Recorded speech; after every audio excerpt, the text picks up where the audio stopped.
on climate change.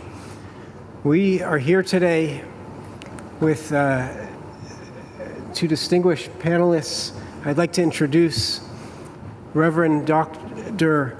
Lisa Gromlich, who is the president of the American Geophysical Union and also is one of, if not the only, ordained climate scientist in the United States and one of the few in the world.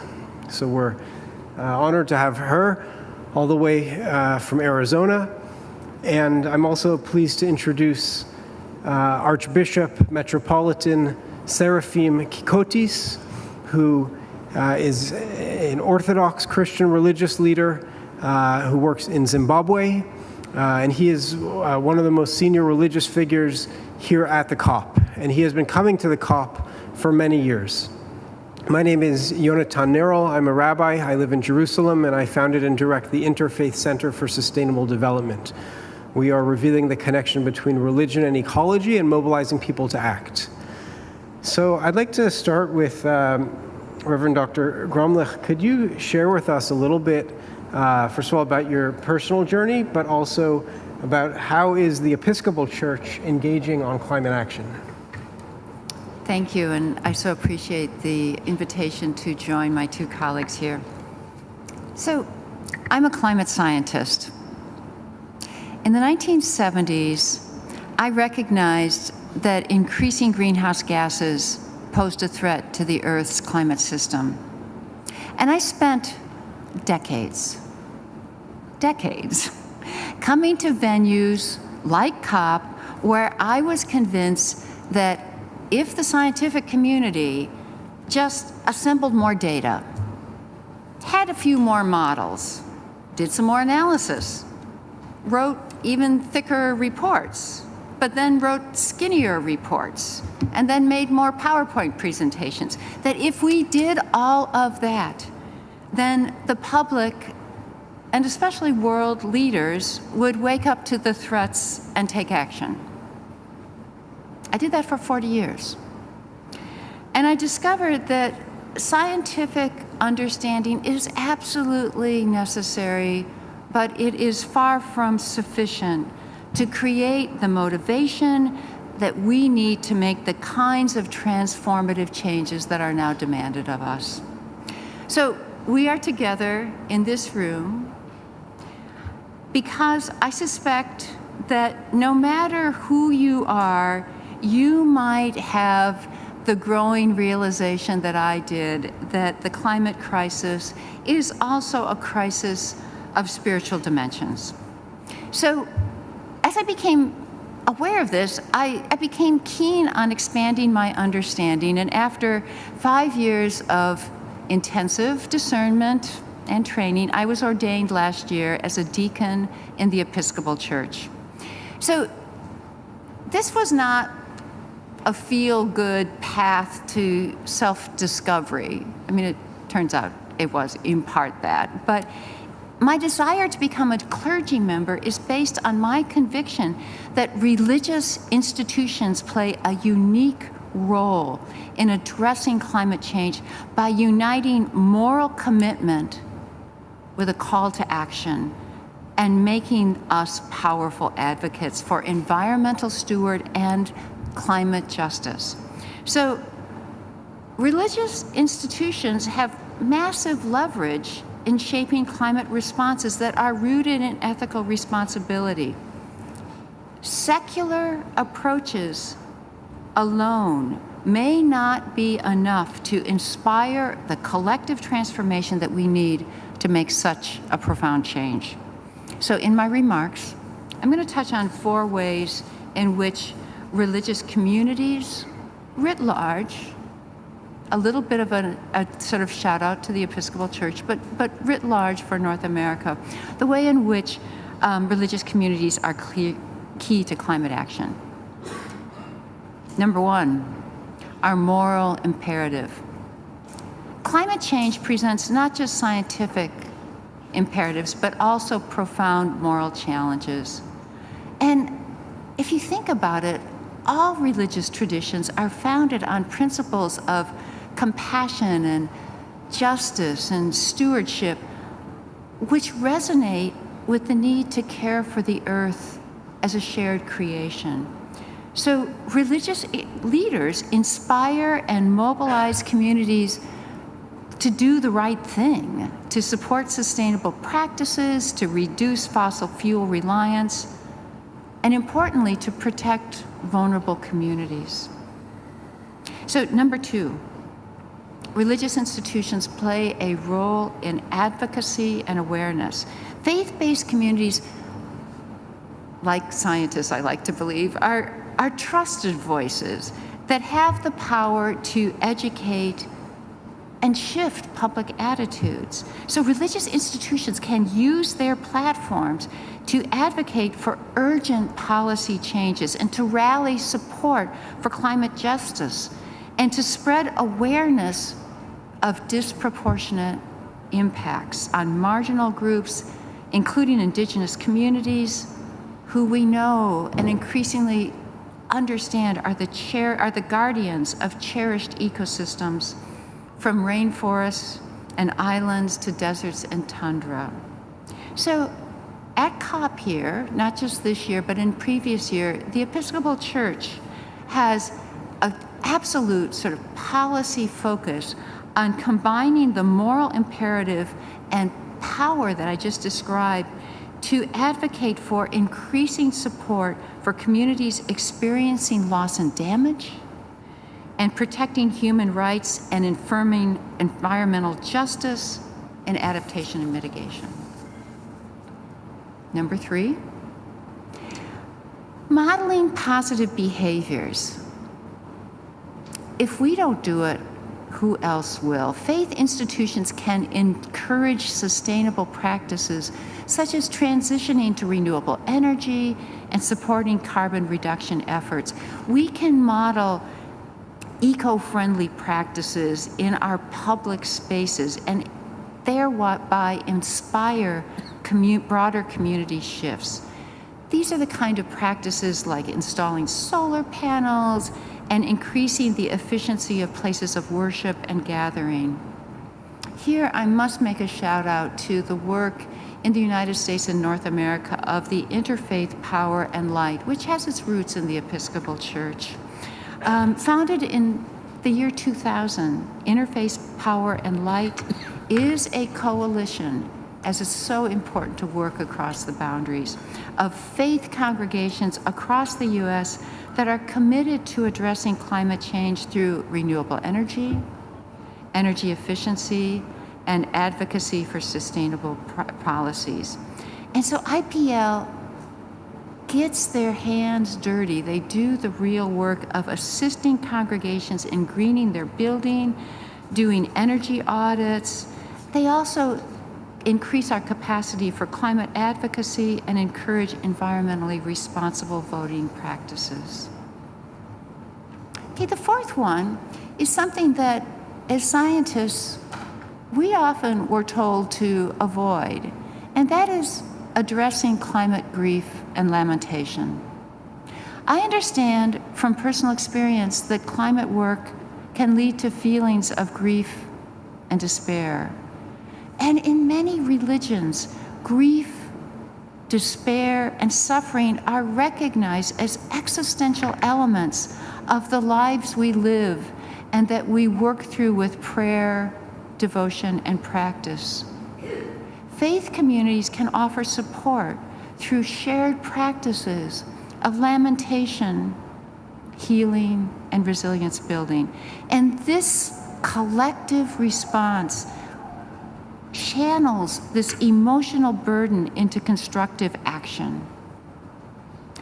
So, in my decades as a climate scientist, I came to see our world's response to climate change is hampered by this dominant focus on individualism and economic growth. And religious institutions can function as a critical antidote to this very narrow approach, and thus are integral to the climate movement.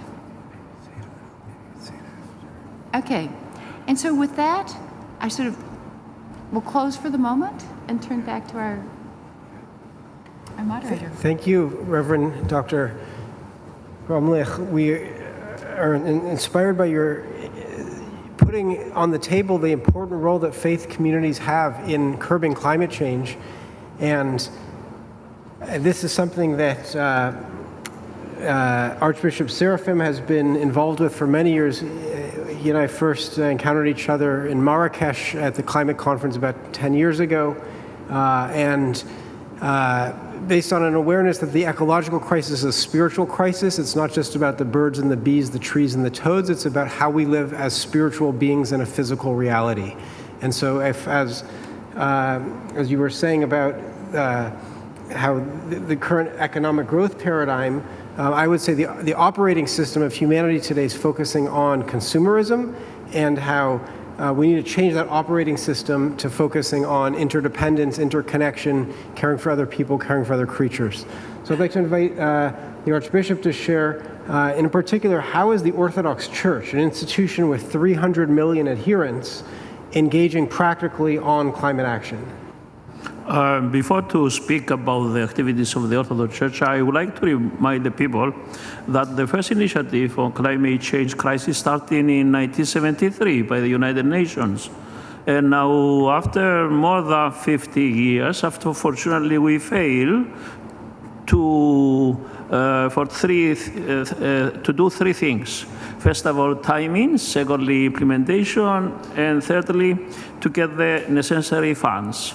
After 40 years, they introduced the Kyoto Protocol, and only 3% of the countries participated.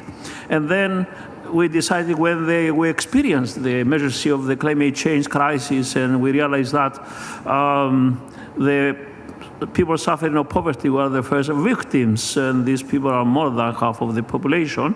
It was the historical event to have so many leaders for first time in 2015 in Paris for the introduction of the Paris Global Agreement. The Secretary General of the United Nations, Mr. Dr. Guterres, he said, this Paris Global Agreement is still on the papers. So the role, first of all, of the faith communities and of the organizations my sister mentioned here, we don't like to be here, I prefer to be in my church, is that we come here to remind the leaders that the only way to protect the humanity and the planet is to behave like responsible parents. I remember Nelson Mandela when I was in South Africa during the Sustainable Conference in 2002. When they challenged him and they asked him, how is your family, sir, when he was working for peace and reconciliation? And he replied, my family is the whole nation. So we challenge our leaders as faith community members to come and to see like us, and through dialogue to solve the problems, and not wasting money every day on military spending, killing people, behaving like Cain, who killed even his own brother Abel. So where are the leaders of China, of United States, of Russia? After the sufferings of the Second World War and the genocide of Jews and so many other communities, three leaders came to sit together, and we found solutions, and we established the United Nations in order to work for peace and security. The climate change crisis is related today to our security and to peaceful coexistence. So this is the role of the faith communities, and we claim that 80% of the whole population, we are religious people.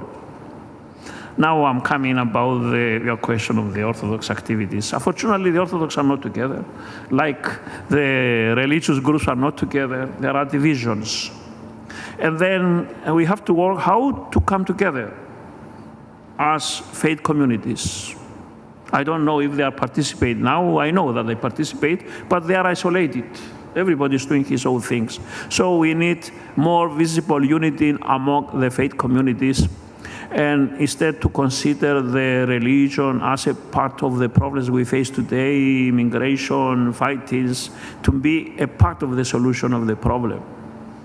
And then we need cooperation on the level between governments, NGOs, and faith communities, because only if we participate together, all of us, we can deal properly with the crisis we face today when we refer to the climate change crisis. So some years ago, when the late Prince Philip was alive, there was organization Act for Religions Alliance, and with the UNEP, we tried to invite all the religions to prepare 7 years plans for action on protecting the environment. And especially in Africa, where the people suffer, we realize that we have to find ways working with the nature for our survival.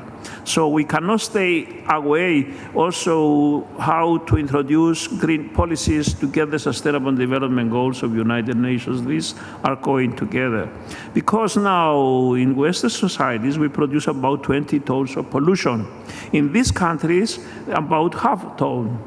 Not because they love the creation more than the Western societies, but because they don't have the industrial development. So we have to go together, because if they follow the example of the industrial countries, I think this planet is going to be inhabitable, not to be a place to be able to live.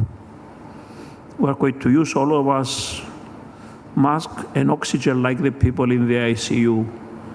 We know that our kids, they are going to live in this way if we carry on living in the way we live. Thank you, Archbishop Seraphim. So, one of the challenges that we're facing today is that, on the one hand, some faith communities are activated for climate action, and there's a faith pavilion here that's having 40 sessions and 200 speakers, following last year's Faith Pavilion at COP28 in Dubai that had a similar number of sessions and speakers, and that was the first time that there was such a Faith Pavilion. And on the other hand, many faith institutions are sleeping giants in regards to climate action. That 85% of the world's population affiliates with a religion, and yet most, in democracies, most religious voters vote for political candidates who oppose climate action. Across religions. I'm not picking on any one religion, it's a phenomenon of religious people in the world.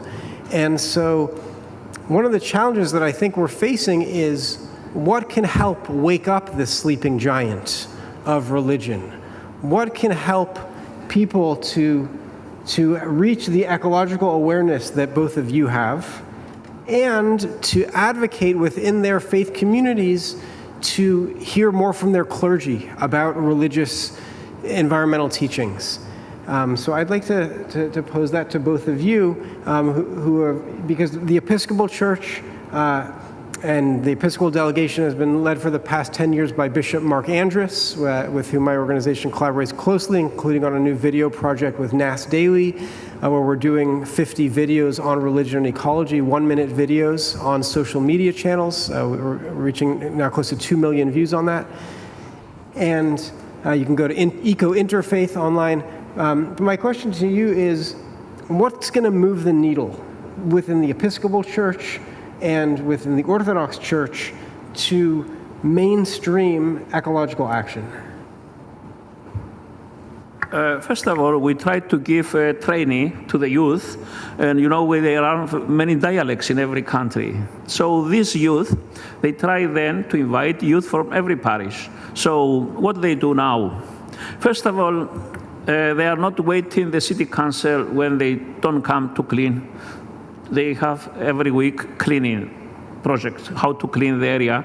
And I remember when we did this in areas where there was a cholera and other problems, in our parishes there was not even one incident. Then they started, during the colonial rule in Africa, they put many decoration trees. So they removed the decoration trees and they plant mango and avocado. Now the kids, they have food to eat. And even they to blood in the public areas, in the public parks. They look them because they were neglecting. And now this is like a visible example in every community to do the same, not to wait for somebody to come from abroad to give them something to survive, especially. And then in areas where there is not water and electricity, we try to install solar pipes. And now the people of these communities, they have water, they have electricity, and also from the water, not only to drink, but to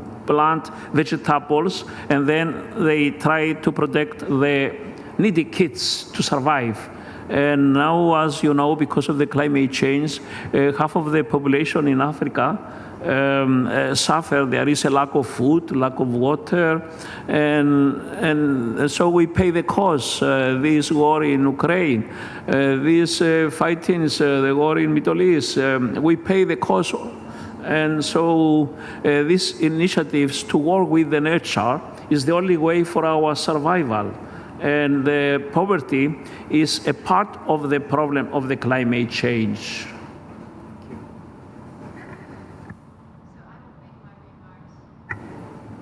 Thank you. My colleagues are taking very good care of me.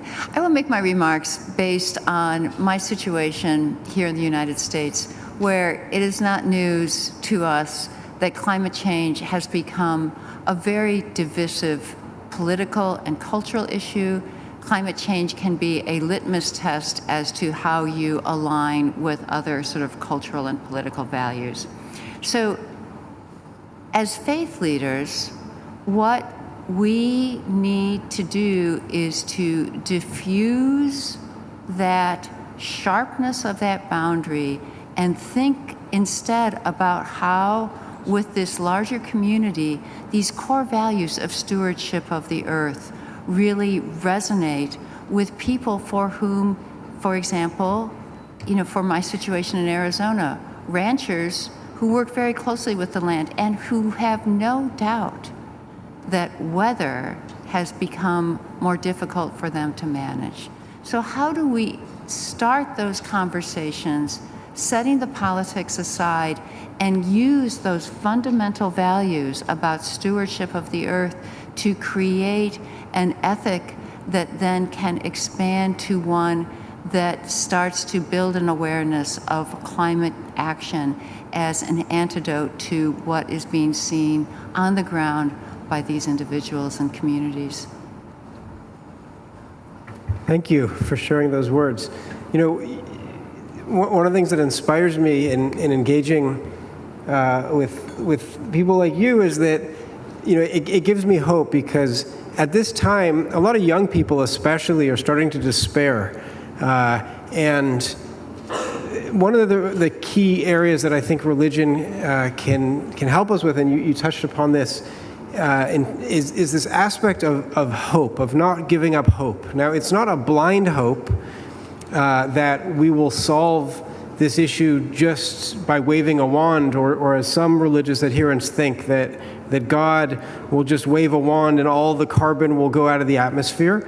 But we have the hope that we can change. And this is something that I wrote about in my book, Eco Bible, which is an ecological commentary on the Hebrew Bible, based on something Rabbi Sachs says, that God gives us the ability to take responsibility. And this is something that the Nobel laureate Toni Morrison communicated in a story that she told of a young boy who goes to an elder woman with a bird in his hands. And he says to the elder woman, "Can you tell me whether the bird in your hands is alive or dead?" And the woman realizes the boy is playing a trick on her, because if she says that the bird is dead, then he will open his hands and the bird will fly away. And if she says the bird is alive, then he will close his hands and crush the bird. Either way, she's wrong. And so she looks at the boy and she says to him, "I don't know whether the bird in your hands is alive or dead. All I know is that the life of the bird is in your hands." And that's really our situation today. Each of us has power. Each of us is here for a reason. The 50,000 people here are here to make a difference. And I just want to give us a blessing that through our realizing that the deep roots of the ecological crisis, that it goes much beyond carbon, but it really goes into the human heart and into our spirit and our souls, and by going deep into our religious traditions, we will enable the next generation to inherit a sustainable, thriving, and spiritually aware planet. Thank you. So I just want to give 1 minute to each of our two panelists for closing remarks. My charge to all of us here is this is the time to mobilize people to act, not out of fear, not out of duty, but out of a deeper, more meaningful grounding in our spiritual commitment to our own community and to the world around us. We can see changes in our lives when we come to the perspective of sharing. If we fail sharing, we risk our survival. Sharing means restoration of justice. Without justice, there is no reconciliation. Without reconciliation, we risk our survival, not only for our generation, but for the kids who are not still in this world. Thank you so much for joining us.